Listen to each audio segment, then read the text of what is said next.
It's just the fact that I am accused of escaping. But that accusation has been implemented already by correctional services. So the point is, why am I going through a criminal trial where I'm already guilty of a crime that I'm supposed to go and defend myself? Because even if I defend myself and I can showcase that, and I sigh to say this, that there is more than overwhelming evidence that I have and my legal defense has, that we are 100% sure I would never be in a position where I'm found guilty on escape, because the escape is not a typical escape where a person broke out of a wall and jumped, Your Honor. It's a situation where somebody has been out for a very long time, and then they decided that this person is escaped. And in that, there are factors where they are a party to the proceedings in Bloemfontein. I am a party. But it seems that they have more power and basically don't value the Constitution, because they are in a position to make a decision, open a case, and then enforce certain unconstitutional circumstances on me. Because currently I have been in CMAX only based on the fact that I am accused of escape. I am currently left with less than 5 years that I'm supposed to be on parole. And in that, if this is the parole that they are claiming I should be on, so meaning that if we proceed, I'm still going to have another situation, because they're not providing rehabilitation, they're enforcing solitary confinement indefinite. In my papers, I have quoted JIC's report that says that in issues dealing with solitary confinement of CMAX in Ebongweni, is that it's unconstitutional to keep someone in solitary confinement indefinite. Now, when we deal with the urgent part of my application, the application rises on urgency on two case laws only. And basically it says that if a person challenges his unlawfulness in incarceration or detention, the court ought to hear the matter urgent, purely based on the fact that it could constitute to a violation of human rights and dignity. And that's substantially what I raised this urgency on, because of the fact that currently, Your Honor, I am in a situation where I don't have any rights. I am being moved from left to right.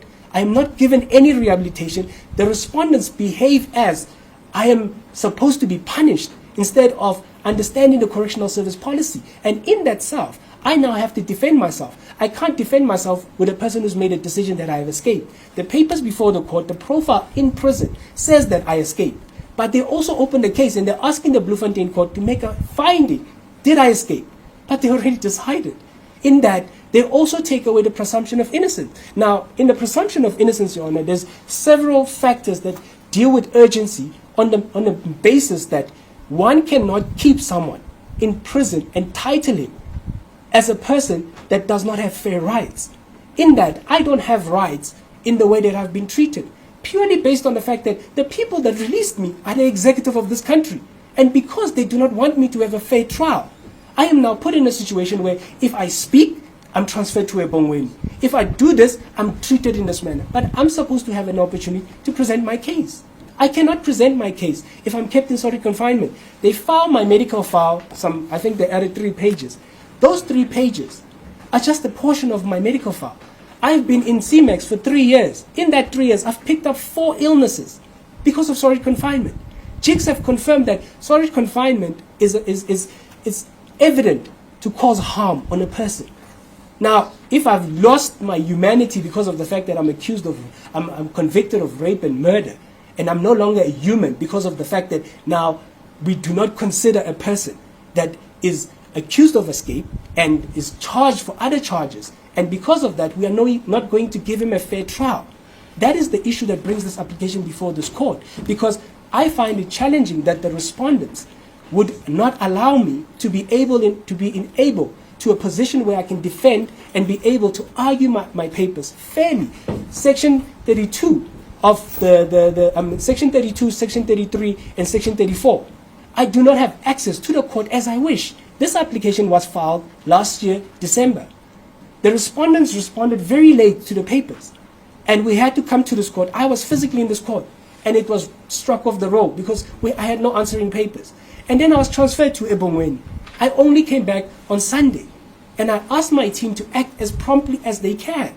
But under the circumstances, they only allow people that are accused and remanded in trial to have opportunity to be able to have a legal defense, to prepare for defense. They do not allow people that are incarcerated, sentenced, to have opportunity to defense. That's Section 17(4) of the Correctional Service Act says that they will only be prepared to give remindees to prepare for defense. They don't give that to a person who's sentenced. Now, in this sentence, the challenge is that the sentence that I'm serving is a question of the court.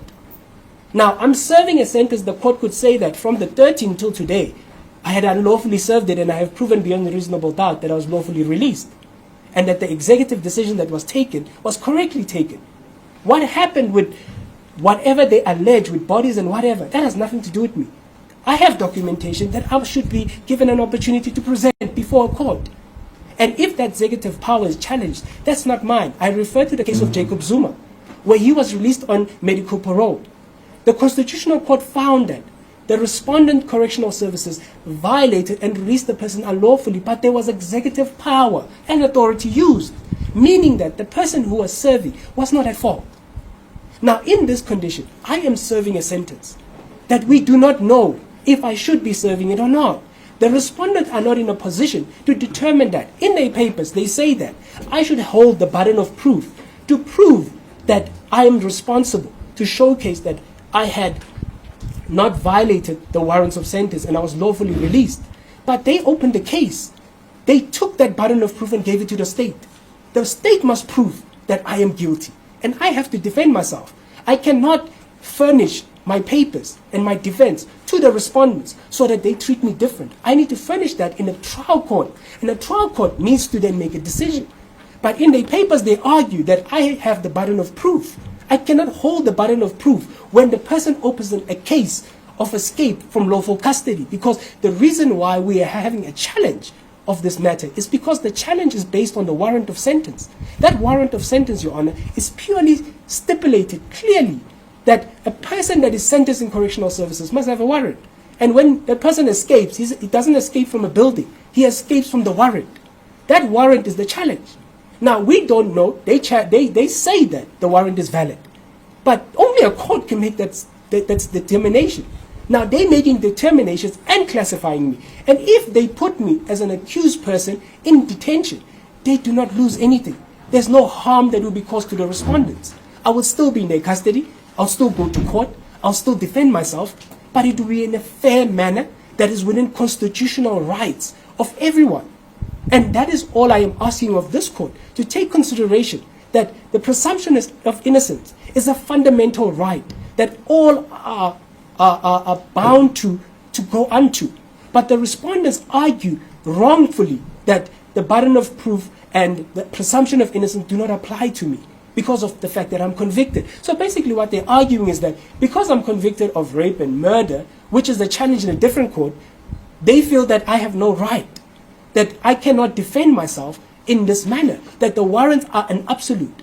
There is no warrant in the world that is an absolute, Your Honor.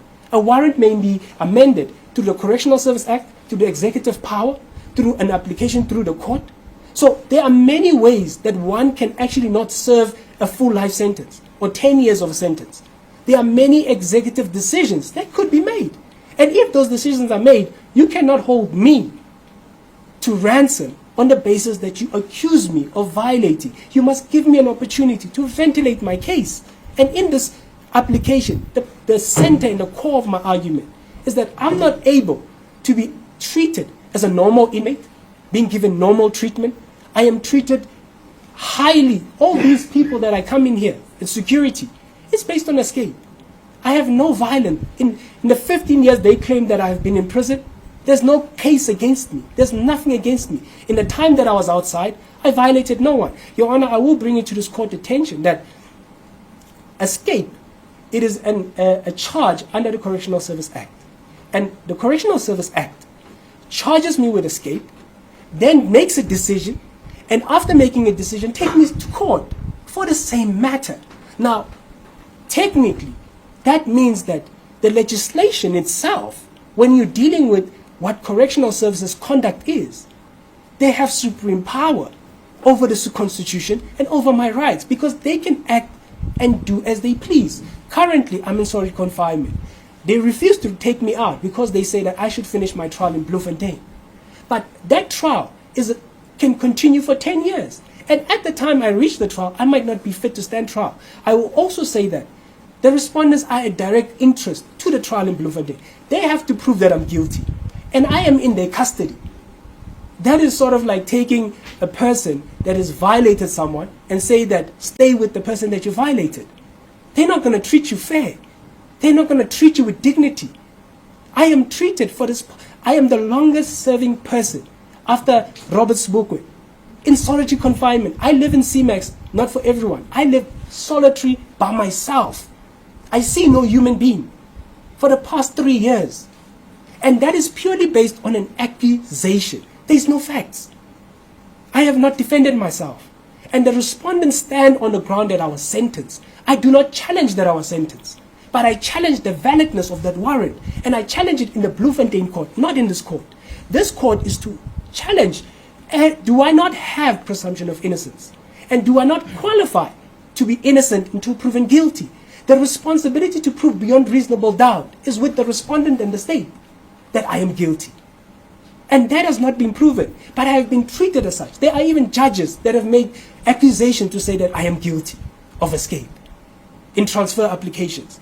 Now you question yourself that would there be a fair trial in the circumstances? And do we say that because I'm convicted of rape and murder, I don't deserve a fair trial? I don't deserve a fair proceeding as required and guaranteed by the Constitution? Because that is the actual challenge here. The challenge is not that the respondents can put me in prison. I have no challenge in being in prison. But the challenge I just want an opportunity to state my facts. And in that process, be able to argue. Because my medical file has been attached here in this court by the state. But they only chose, and I don't have access. They do not want to give me an opportunity to make copies of that medical file and be able to give it to this court. But the court would see that since I have arrived from the 13th till today, I've lost 36 Ks in solitary confinement. I speak to no one. I only see people when I'm here. And it's overwhelming. But you have to chin up. Because at the end of the day, if you don't stand up for yourself in this country, politicians are going to run over you. And that's what I need to do. And I do this with humble respect to this court. Asking the court to look at the center of my urgency based on humanity. Based on the fact that I've been in solitary confinement and the correctional services have a responsibility in Section 2 to enforce programs of development and rehabilitation. Seems like I don't qualify for rehabilitation. Based on what? An allegation again. Because there's nothing else they can argue that I have done. Based purely that Thabo Bester has escaped. And that is the center of my argument, Your Honor, that I would like the court to look at. And also, in the proceedings and the process that was followed, to take a person from an airport and put them in prison as an administrator without any findings, without any ruling by any court, by taking any tribunal action, it cannot be correct. Because then it means our Constitution is giving correctional service absolute power above all rights. There's a document attached here that says that I was detained at 4 o'clock in the morning at Lanseria Airport by South African police, and they read me my rights, which was never done. The signature has nothing to do with me. And the challenge there is that the police say that they detained me, but I was taken to CMAX. So SAPS is claiming that they took me in custody, and then you have correctional service who took me to jail. And then on my first appearance, the state prosecutor said that Mr. Bester is sentenced. There's no bail that needs to be filed for or argued. Now, automatically, meaning that my rights to presumption of innocence is taken away from me, purely on the basis of a decision made administrationally. Now, the challenge is that decision correct? Does it comply with the Constitution? Is it consistent with the law? And does it actually provide me with a fair opportunity before the court? Does it provide me with an opportunity to bring a defense? Because if you make a decision, Your Honor, the administration of correctional services, the separation of power, has been overlapped by the correctional services. They made a decision that has to be in a criminal court. Mr. Bester, I think you've made that point. Okay. I don't know if you've got any other points to make. make? No, I'll give them a chance. Because I understood that to be the crux of your argument. Yeah, no, we can give them a chance. Because you were no longer in prison, and you are now in prison again. Your argument is the court cannot be sure what happened in that meantime. Yes. That you indeed escaped because it's a presumption of innocence. That's the crux of your argument. Yes. And just dealing with the reason why I'm in prison now and why I am serving is based on a warrant. Yes. And that warrant is the reason why they opened the case. And that case is not fully ventilated. Yes. So I'm just going for clarity through your notice of motion. Yes, ma'am. The first one is the urgency. Okay. Then you asked to be declared that you're serving a prison sentence unconstitutionally. So that's the nub of, I think, 2, 3, and 3, and then you want to be reclassified as a remand detainee. Yes.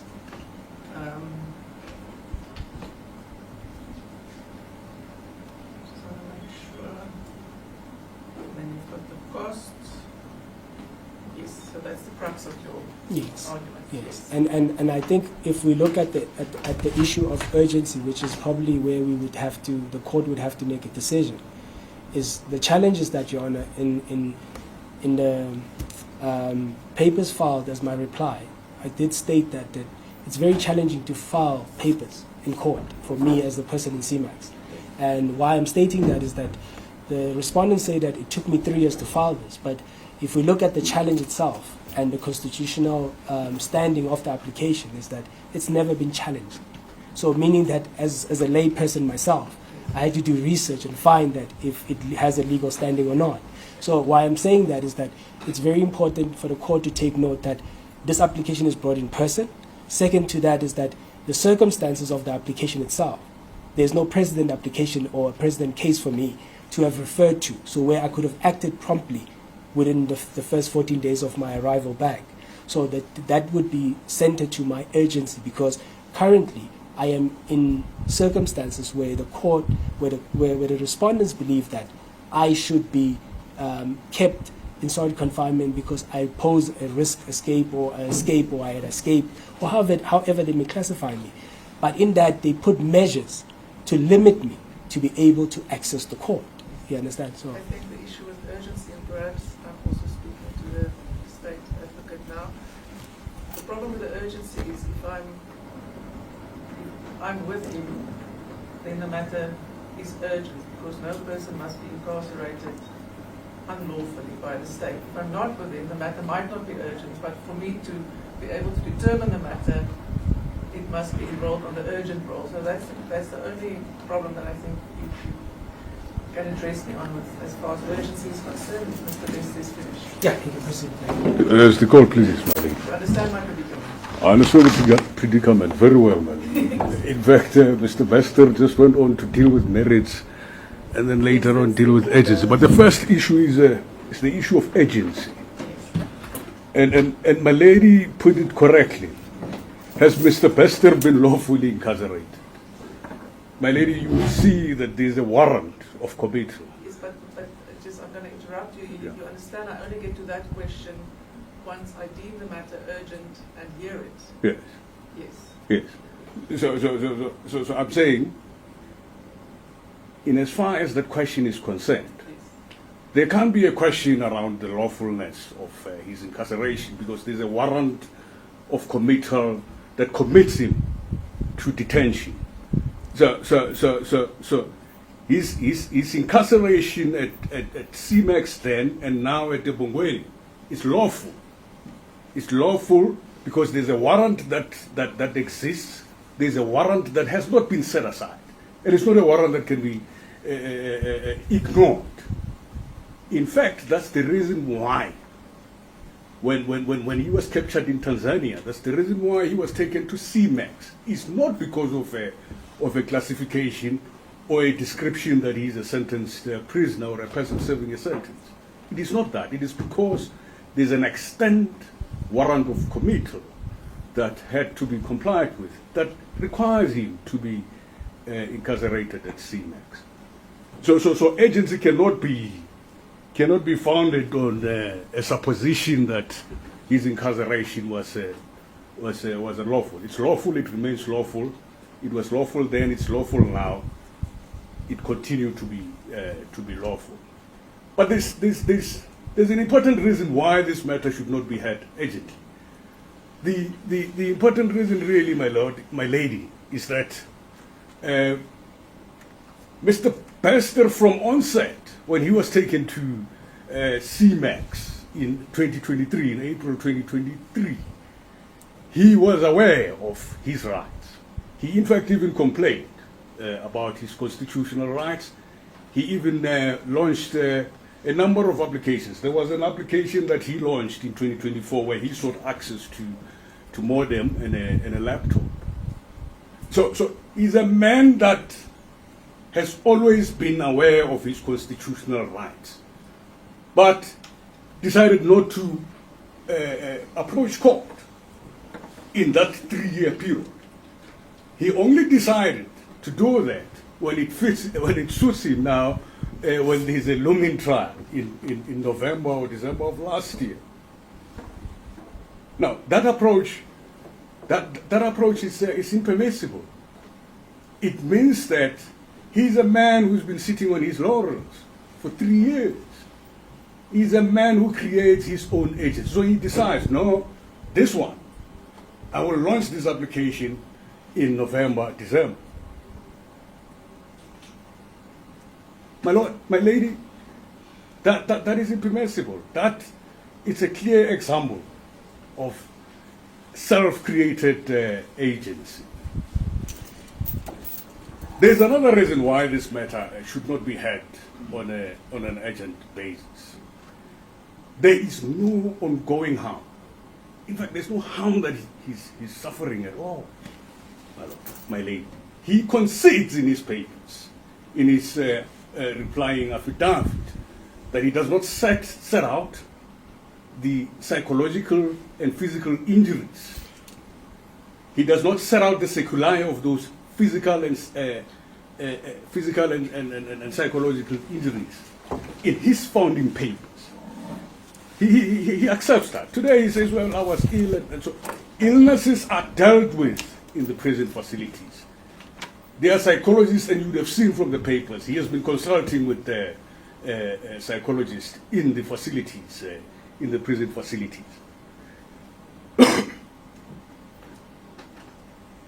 An applicant in an urgent application has the responsibility, whether he's a convicted prisoner or a sentenced prisoner, has a responsibility in terms of rules, Rule 612B of this court, of the uniform rules, has got the responsibility to demonstrate that the matter is urgent.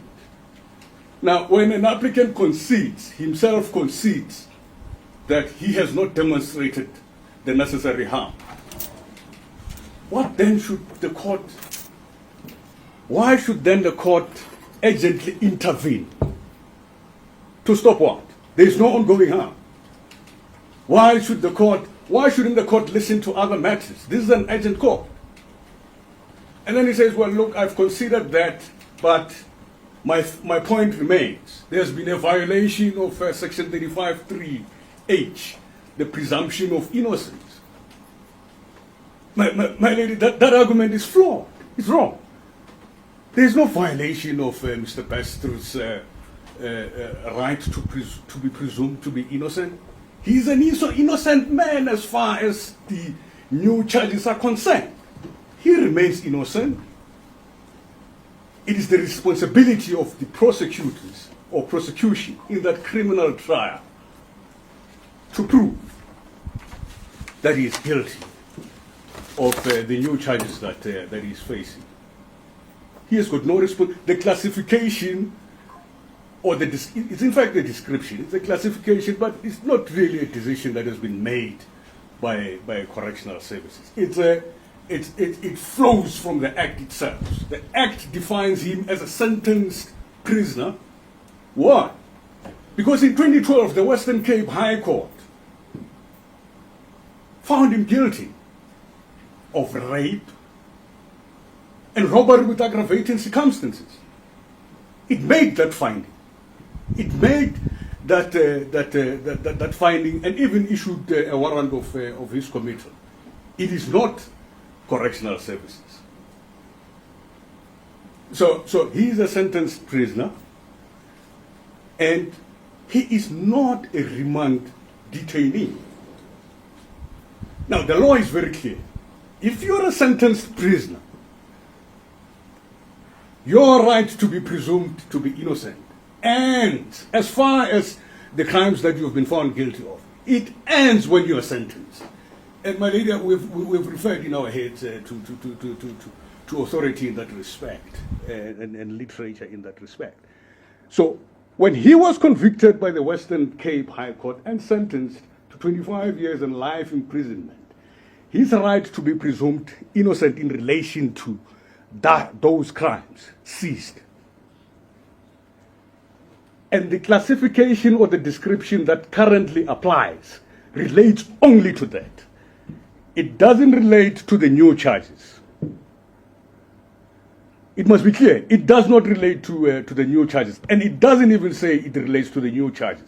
In fact, Mr. Bester himself, in his founding papers, he says, I'm being classified or described as a person who is serving a sentence or a sentenced prisoner. My lord, that is correct. It's consistent with what the Act says. It defines a sentenced prisoner in Section 1 of the Act. And I'll read it just for the record. This is in Section 1 of the Correctional Services Act. And I quote, sentenced offender means a convicted person sentenced to incarceration or correctional supervision. That warrant of committal, my lady, which you would find on case lines 005-23, is clear that the man was convicted, given 25 years, and also sentenced to life imprisonment. He fits correctly. He fits squarely within this definition. Now, the law is clear. If you are sentenced, you cannot be presumed to be innocent in relation to those crimes for which you are found, you're convicted of. But Malik, let me just one point, Malik. A remand detainee, because that is what he seeks to portray himself as. That I'm a remand detainee because I'm facing escape and other charges, arson, corruption, very serious charges that he's facing. But that is not correct. Let's look at the definition of what a remand detainee is in terms of the Act. And I'll read it out. This is also in Section 1 of the Correctional Services Act. It says a remand detainee means a person detained in remand detention awaiting the finalization of his or her trial, whether by acquittal or sentence, if such person has not commenced serving a sentence or is not already serving a prior sentence. Now, on common course facts, Mr. Bester does not meet that definition. He's a person who is already serving a sentence for rape and murder with aggravating circumstances, my lady. So he's not a remand detainee. He's entitled to be treated as a sentenced prisoner because he's a sentenced prisoner. My lady, I interrupted you. You wanted to ask a question before I can proceed. You directed me to 005-23. Yes, my lady. Which is the warrant of committal. And it is your case that he is currently incarcerated in CMAX on this warrant. Yes, he's now at Ebongweni. Yes. Yeah, last week we were in court where he was trying to get himself back to CMAX. But CMAX is his center of origin. That's where, when he was captured in Tanzania, that's where he was taken. And just because I understand his argument to be that it might be that was the warrant that committed him, but we don't know presumably because of the presumption of innocence, how he was no longer in prison before he was incarcerated again. Yeah.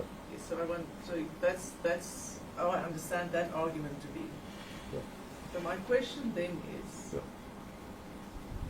even if he was released on parole, for instance, Yeah. he would still be a sentenced offender, right? That's correct. Until the 25 years. Yeah. It was 25 years. Well, it's life, but Yeah, until the expiry of life. of his sentence, or if he's paroled, or he's But if you get But- life sentence, that is for life. You are sentenced that's for life. offender. You can just get parole after 25 years. Yes, So it doesn't change your classification as a sentenced offender it does. in terms of the act. Yes, My lady? You will get an Okay, opportunity. you get an opportunity. Yes, my lady. So, my lady, Mr. Bester alleged that, and that I should address squarely because ladyship also mentions it. He says that he was a free man in that period, that is between April 2023 and when he was captured. Sort of May 2022 and April 2023, that he was a free man. He makes that allegation in his papers, but he does not support that allegation with any evidence that he was a free man. And we say he was not a free man because he was not on leave. He had not been granted any leave. He was not on parole. He had not been pardoned. He was not legally out of the GS4 security facility. He had escaped.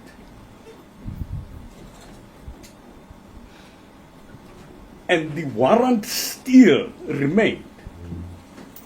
The warrant still required him to be where? To be in the correctional services facilities. So that argument is completely flawed. It cannot be, my lady, because it would mean, in fact, I was reading in the papers some few weeks back that there's a prisoner who escaped and was captured here in Gauteng. It would mean each and every prisoner in this country who is currently incarcerated may just have to escape to attain freedom. My lady, that would be absurd. Because a court sent this man to prison, to incarceration. The warrant remains. It says he must be there. Now, for you to be out of incarceration lawfully, you must either be paroled, you must be given leave, or you must be pardoned. So that did not occur in respect of Mr. Bester. So he has not discharged on balance of probabilities this allegation that he makes that he was a free man. He is not a free man. The warrant required him to be in the prison facilities, and there's absolutely no violation of his right to be presumed to be innocent when he's returned to the facilities, because the warrant requires him to be there, and he is guilty of the offences in relation or mentioned in that warrant. The classification is based on that, my lady. The classification is simply based on that, and is not a decision that is. It's a decision that flows from the act itself. That, as I have read, that the man has been convicted. He does not complain about the security classification as he wishes to now suggest, that he's a maximum, he holds that maximum status, legal status. That he holds, and that is not a question in this proceedings. So the matter cannot be urgent. Also on the basis that there's no violation of Section 35(3)(h) or presumption of innocence. The matter is also not urgent, my lady, because the applicant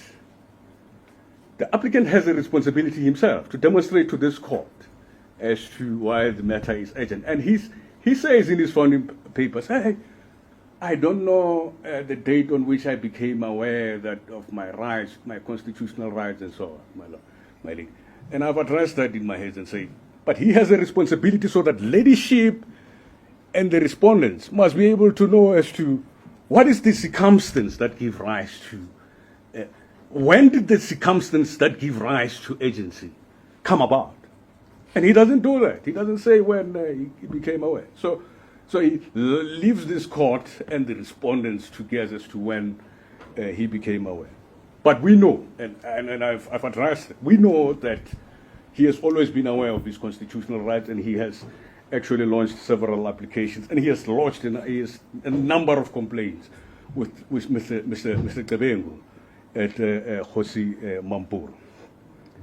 So it's a case that really is hopeless as far as agency is concerned. And the issues that he's raising, these are issues, my lady, you'd forgive me, my lady, my heads are about 75 pages because they are constitutional issues of importance. Somebody might mistaken what Mr. Bester is saying to be the law. There's no law, my lady, that says that a person who has been found guilty must be presumed to be innocent.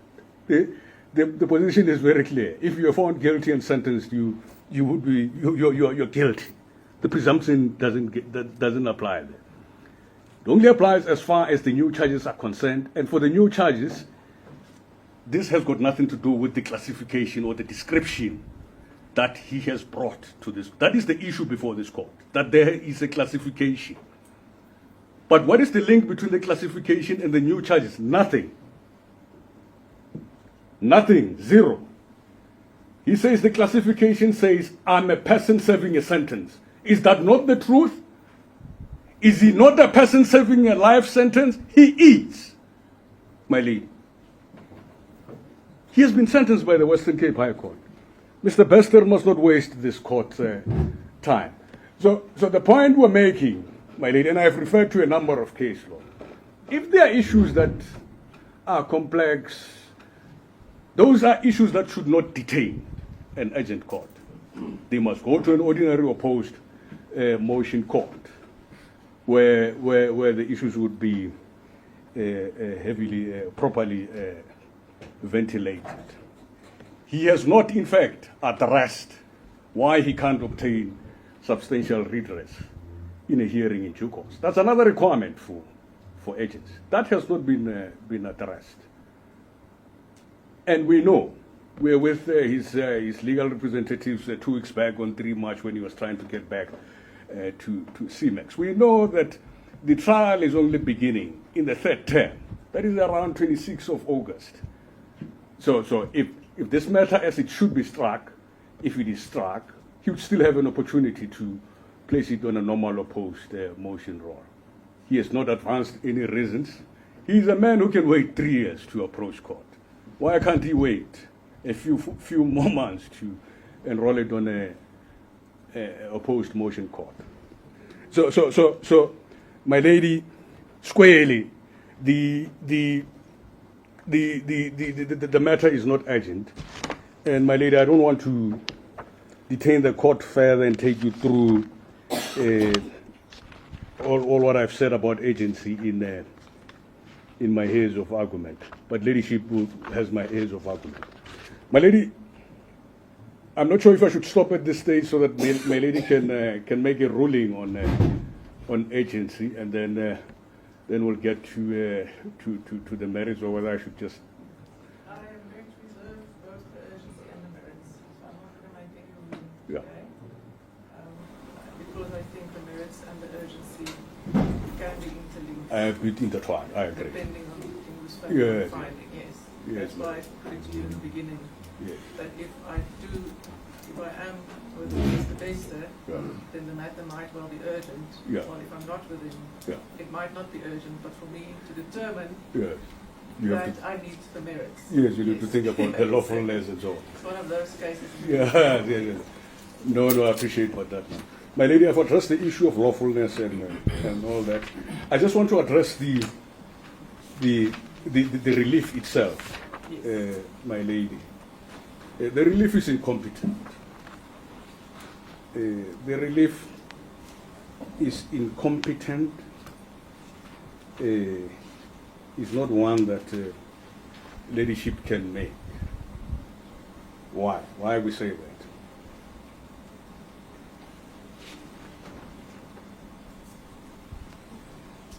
Well, he says my incarceration must be declared unconstitutional, but there's an extant warrant of committal. So my lady, you can imagine there'll be prisoners coming here and saying, hey, I've been sentenced, then it is unconstitutional, even when he had all the opportunity to deal with that for which he has been sentenced for in that criminal trial. So my lady, we say that it is incompetent for that kind of relief to be granted, because it can't be granted on the basis that he seeks that his presumption of innocence has been violated, because the presumption would not apply as far as that incarceration is concerned. As far as that incarceration is concerned, it's related to the fact that he has been found guilty and sentenced. So the presumption of innocence does not help him there. It doesn't. He has been found guilty. He must stay in the prison facilities. Then, the relief requiring his status and classification as a sentenced prisoner to be declared unconstitutional is also incompetent. It's incompetent because his legal status is not something that is determined by correctional services or the respondents. No, it is not. It's something that is determined by the law. The law says, and I've quoted the provisions of Section 1. If you commit a crime, you're sentenced, you run a trial, you're sentenced, then your legal status is that of a sentenced prisoner. And he has considered that. Importantly, you can't grant such relief because by law, Section 2A of the Correctional Services Act requires correctional services to enforce the sentence. It can't turn a blind eye. It can't ignore that sentence. That the sentence is there. It exists in law. It also exists in fact. It can't turn a blind eye on that and not enforce it. So it would really be incompetent for a court to grant such kind of a relief. Because you'd imagine then everybody will come here and say, well, look, I've been sentenced, but my right to be presumed to be innocent is violated. Please release me. So we say that if he wants to do that, he must challenge the law itself. If the law says Mr. Bester is a sentenced prisoner because he has been sentenced by the Western Cape High Court or whatever court, that is what the law says. And that is what the Act says. Then he must bring an application and challenge Section 1 of the Correctional Services Act. He has not done so. So my lady, the law, which is Section 1 of the Act, remains valid. It remains of legal force.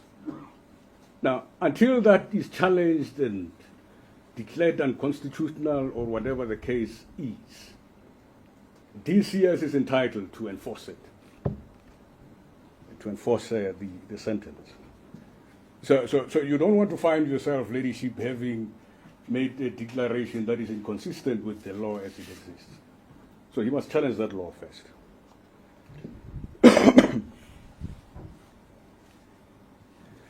And the relief requiring his reclassification as a remand or awaiting trial prisoner is also not competent. And I've addressed that, my lady, but just to emphasize, the man, Mr. Bester, is not defined as a remand detainee. He's not an awaiting trial detainee. He is like many other offenders in the facilities. he has been sentenced, and then he has got further charges. It's a man that must be treated like that. The court cannot craft out a new definition of a remand detainee. In fact, the word awaiting trial prisoner, which he prefers, it's a term that has been dropped in the new act. There's no such thing as awaiting trial prisoner. It's a remand detainee. Mr. Bester is not a remand detainee. He's a sentenced offender. There's no way that the court would have to craft a new definition to suit him. There's nothing special about Mr. Bester. He's a convicted murderer.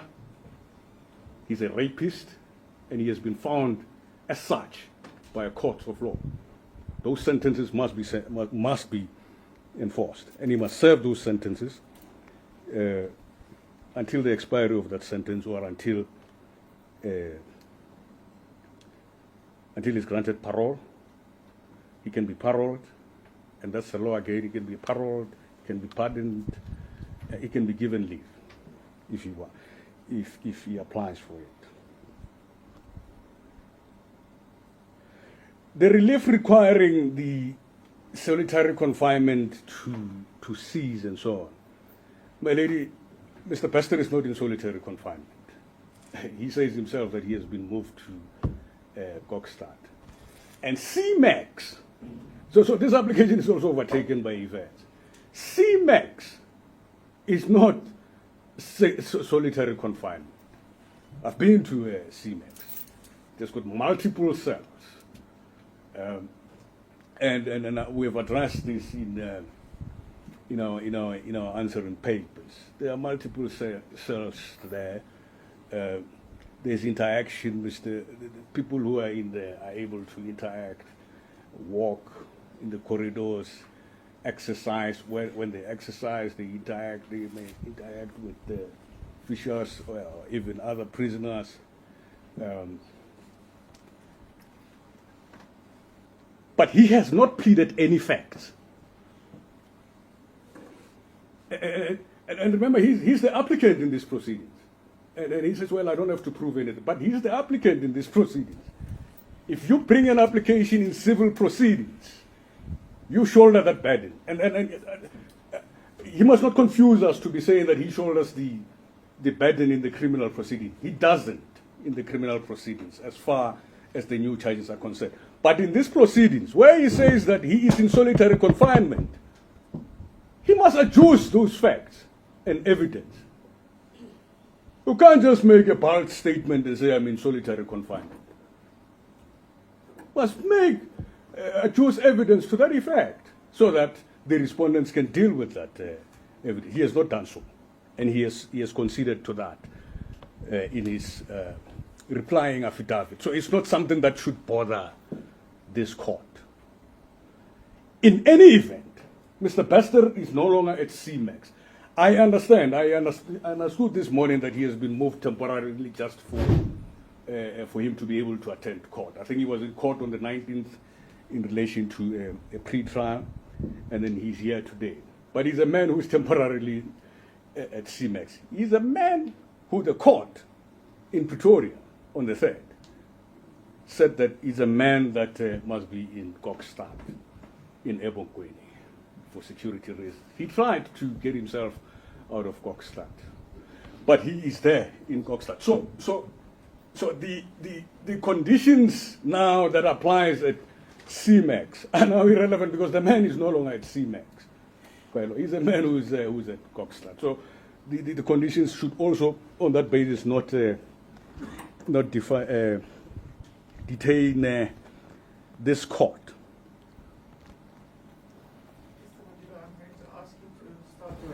To wrap up, my lady.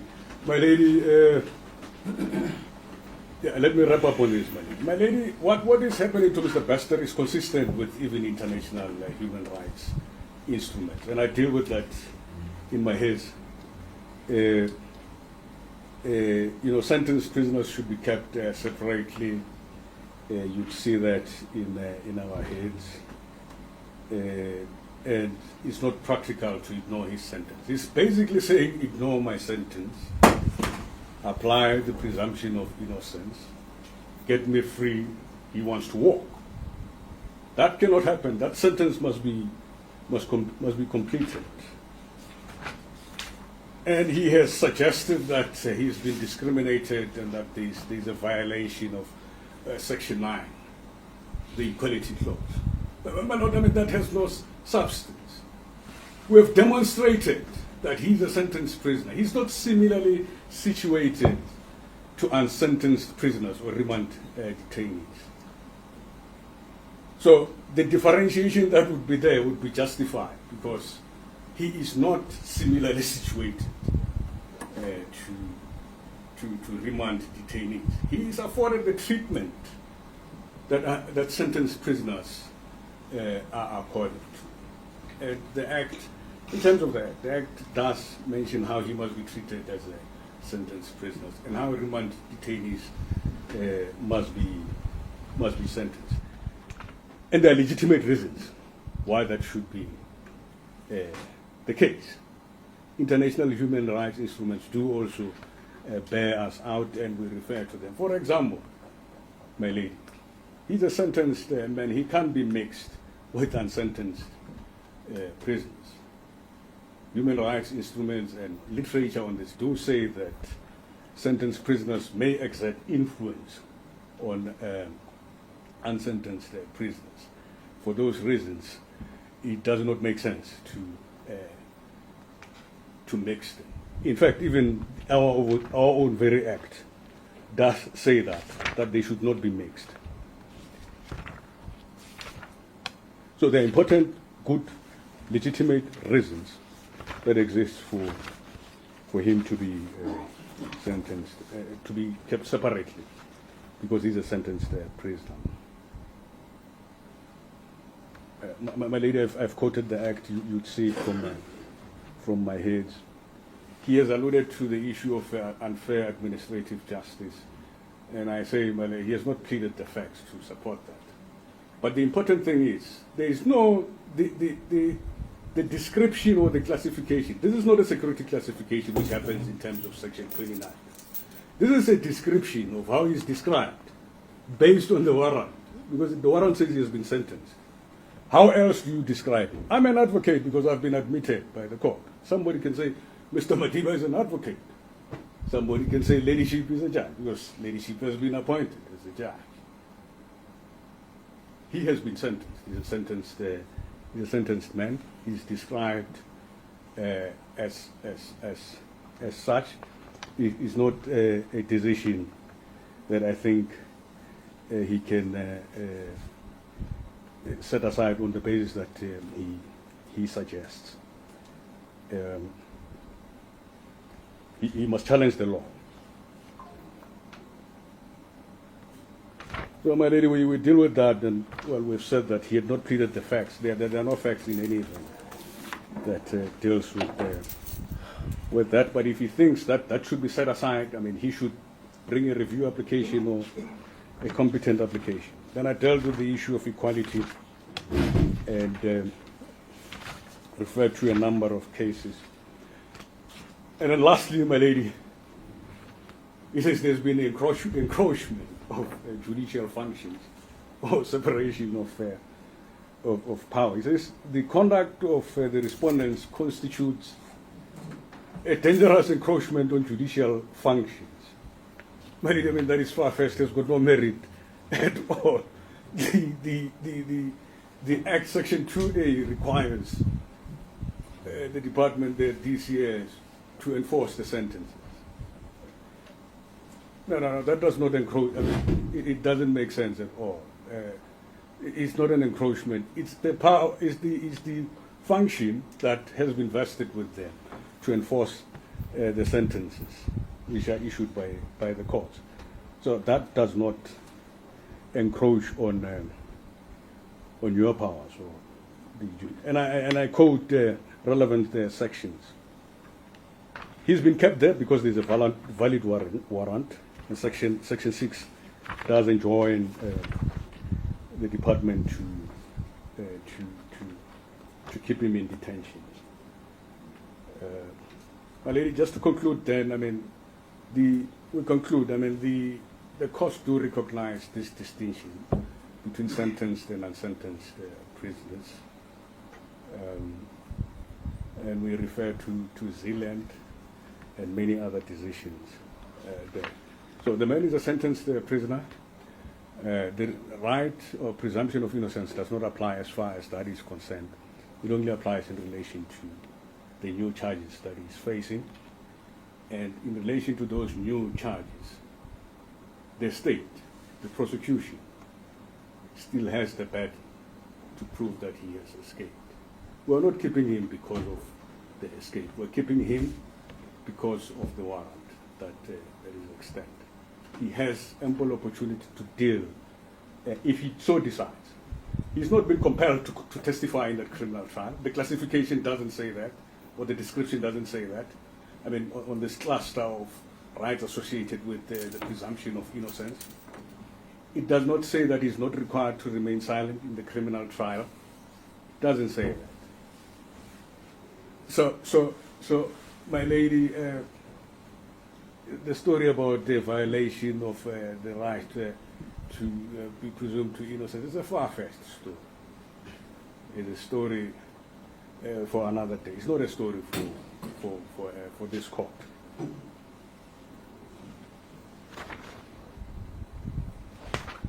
My lady, I would leave it there, unless if there are questions. No, just for clarity, firstly, I'll ask for the matter to be struck Yes. for lack of urgency. Yes. Alternatively, if it is enrolled with an urgent matter, Sure. then your heads of argument say dismissed Dismissed. with costs. It must be dismissed with cost. And the reason why it must be dismissed with cost, my lady, I mean, the department really, this frivolous applications cop, he's bringing these applications all the time. We were in court on the 3rd of March. I think he was in court previously. He still has other applications and so on. And this one is an abuse of process.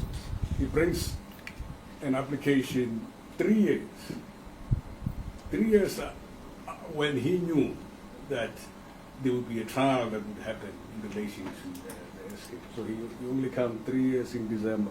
It's an abuse of court process. He should have come to court earlier. This, yes, my lady. So, my lady, yeah. So, my lady, I mean, this is a matter that should be struck off for lack of agency. If the issue is not with us there, I mean, the matter should be struck on the merits, really. And we've set out the basis for doing so, my lady. As the court pleases, my lady. And thanks for the time.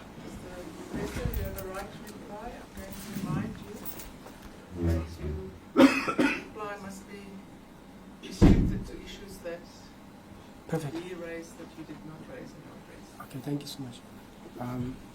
Your Honor, I do believe that the respondents do not understand the application. From the answering affidavit to their heads and to the current papers, the argument is not my conviction of rape, murder, and etc. The challenge is, if the respondents accept it or not, I was a free man at some point. Now, Section 12 of the Constitution, Section 35, has procedures and clearly stipulates constitutional ways that they need to conduct themselves after they have enforced or opened charges. Now, if we look at Section 12, it deals with the security and freedom and liberty of a person. A person is free and is outside, and the correctional services decides that this person has escaped after a certain period of time. Whatever the merits are in the criminal court, the basis of that escape is based on the warrant that the respondents are basing it on, which is the conviction, which they are correct. But the conviction is not an absolute. A person sentenced to life, Your Honor, has 4 measures where they can be released prior to the life sentence. There can be an executive power from the president to pardon that life, and he can be immediately released, and he's no longer on parole. I was not on parole. I never signed any documents. But the respondents miscue and misdirect the application. The application is not for my classification. The question at the heart of this application is it correct to accuse someone of a crime, and the crime that you're accusing use the same measure to enforce. The respondents basically say that I escaped from a warrant of sentence. They enforce the warrant of sentence. But they do not finish this court to say that this warrant that they're enforcing, how was it set aside? How did I go out? That answer is in the criminal court. The question that has been asked, is it correct? Does it infringe my presumption of innocence? If you say a person has stolen money from a bank, and the bank goes and takes the property of the person before the court makes a decision, that is a violation of the person's rights. Now, that's exactly what they have done. They accuse me of escape, which they have the right to do so. Now, when they accuse me, I have to come to court and represent myself. They enforce the sentence. Now, meaning that the question before the court, the criminal court, is no longer valid. It's moot, because the fact is that if I win the case of escape, I still serve the sentence, Your Honor. If I don't win the case of escape, I still serve the sentence. Now, what determines the sentence to be valid or not? It is not their view. It is not. It is not their reply in these papers. It is the criminal court, because the criminal court is going to look at how long was I in prison, what authority was used to set aside or to release me, or if I did escape, and why did I escape, and all those measures. But the challenge here is not the escape. The challenge is, do they have the authority, the authorization, through the jurisdiction of power? Can they make a decision to open a charge, then implement a sentence? That is at the heart of this application. Other issues are irrelevant.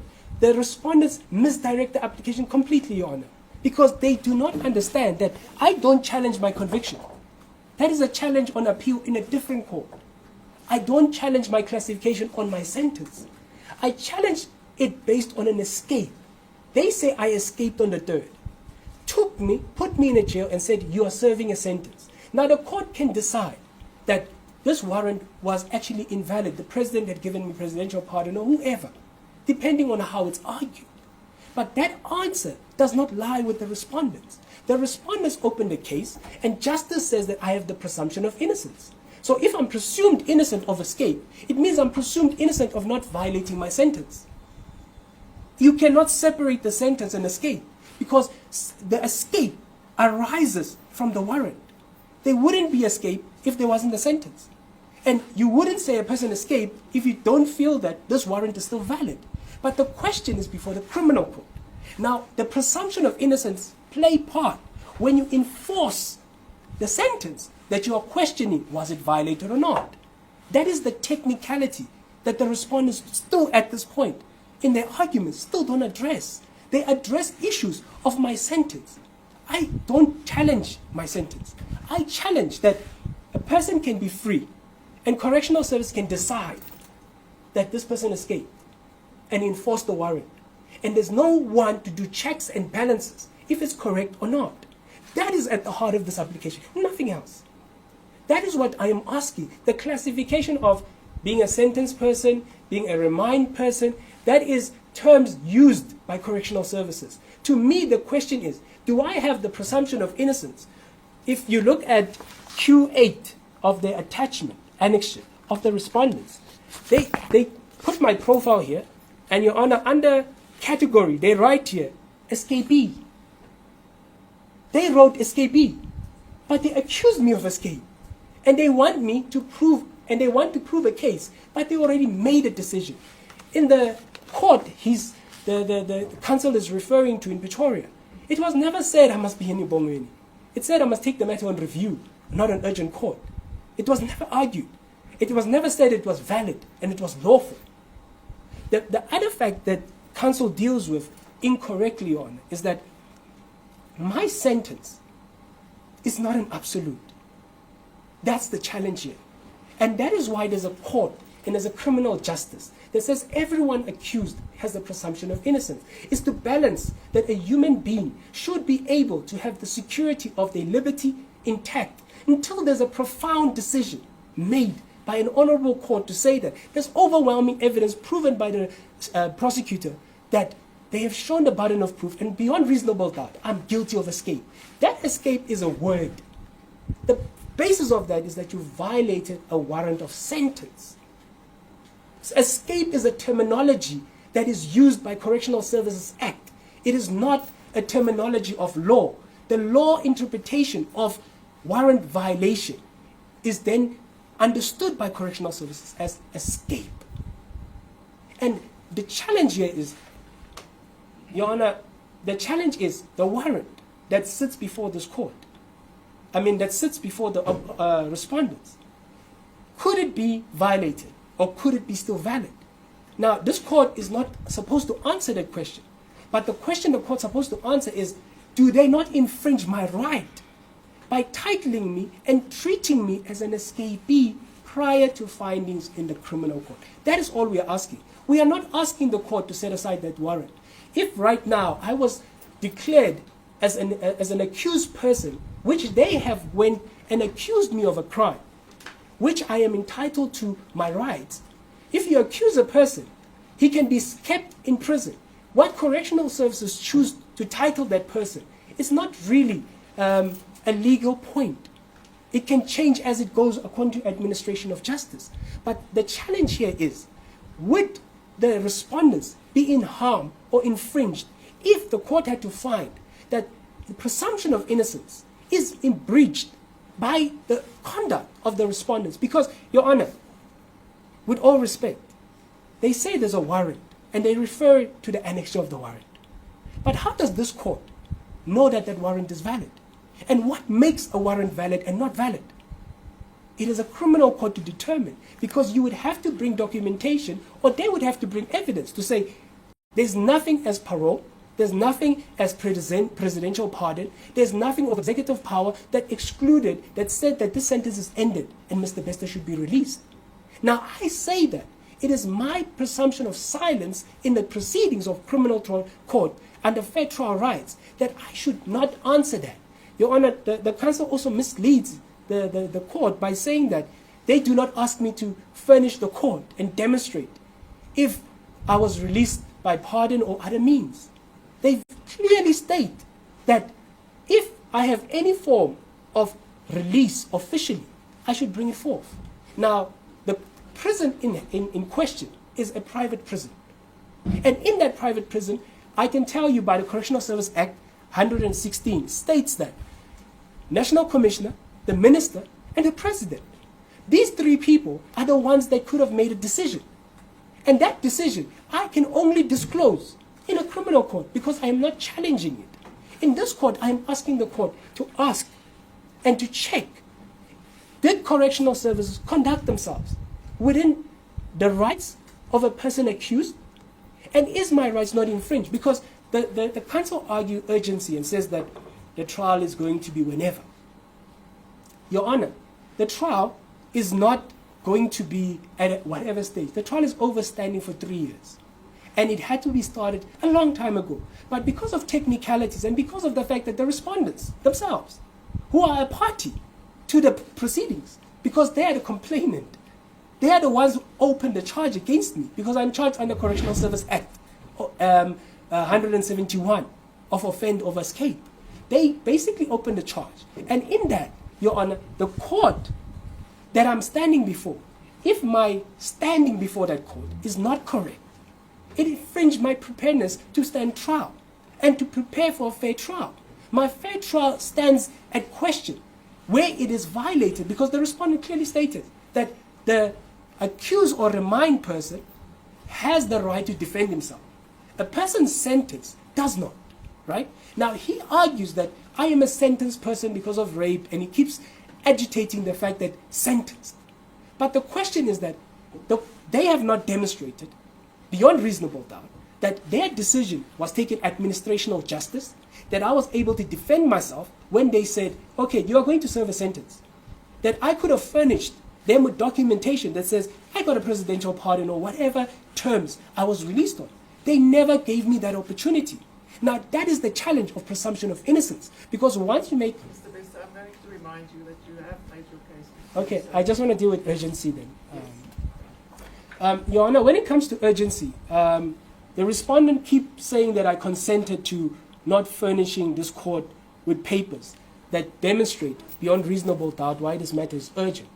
Your Honor, when there's a violation of human rights, which is at hand right now, because the respondent keeps saying that I am not in CMAX, I am in Ebongweni. They basically try to show that I am so oppressed because of escape. There's no other reason that they bring before this court. And that reason is on the basis of they made a self-judgment.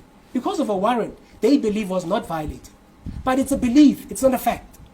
It's not an absolute point that they can bring. That's why there's a case. If there was no case, we wouldn't have that.